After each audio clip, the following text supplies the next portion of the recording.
안녕하세요. 오늘은 고민 상담에 대해서 이야기를 해보도록 하겠습니다.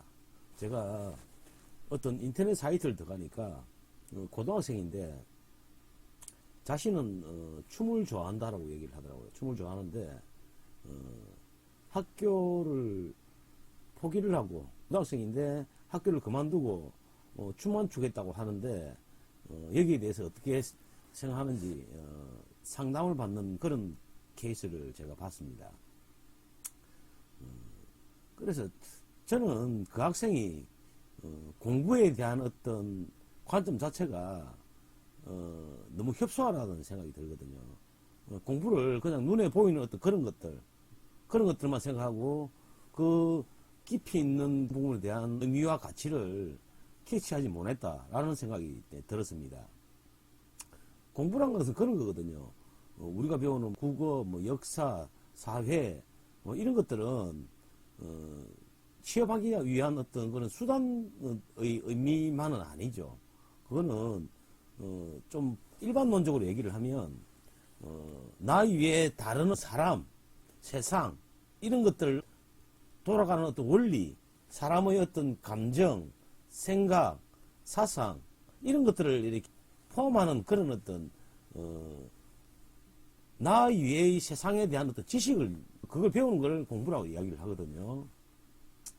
그런데, 예를 들어가지고, 첫째로, 춤을 춘다고 하지만은, 춤만 추고 세상을 살 수 있습니까? 무인도에서, 자기가 춤만 추고 살 수 없는 거 아닙니까? 꾸준히, 다른 사람과의 그런 인간관계도 맺어야 될 것이고, 또 어떤 경우에는, 춤 외에 또 다른 어떤 사회생활도 반드시 하게 돼 있거든요. 그런데 세상에 대한 어떤 지식, 사람에 대한 어떤 그런 이해들이 없다면 과연 사회생활이나 인간관계가 원활해질까요? 그런 생각이 들고, 둘째로 춤이라는 것은 뭐냐면 행위로 자신의 감정과 생각을 표현하는 거거든요. 작가들은 글로서 자신의 어떤 생각과 감정과 사상을 표현하는 게 작가라면 춤꾼은 어떤 몸동작으로 그걸 표현하는 거라고 저는 생각을 합니다.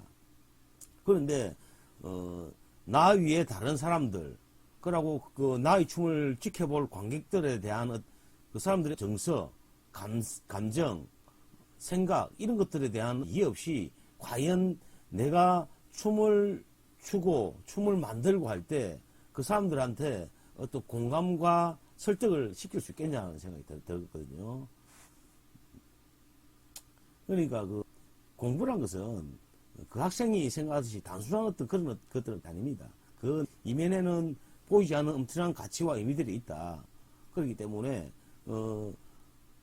춤을 하지 말란 말은 아니고 춤을 하더라도 공부와 병행해서 하는 게 저는 맞다라고 생각을 합니다.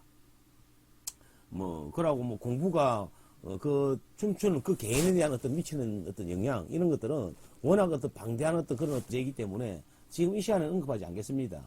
그 문제는 제가 올리는 모든 영상들의 어떤 주제라고 보면 되니까 그런 부분들은 이야기 안 하고 일단 오늘은 두 가지만 이야기를 하도록 하겠습니다. 그런 부분에 대해서 공부의 어떤 의미와 가치, 눈에 보이지 않는 의미와 가치, 이런 부분에서 다시 한 번 더 생각하는 시간이 되었으면 좋겠습니다. 감사합니다.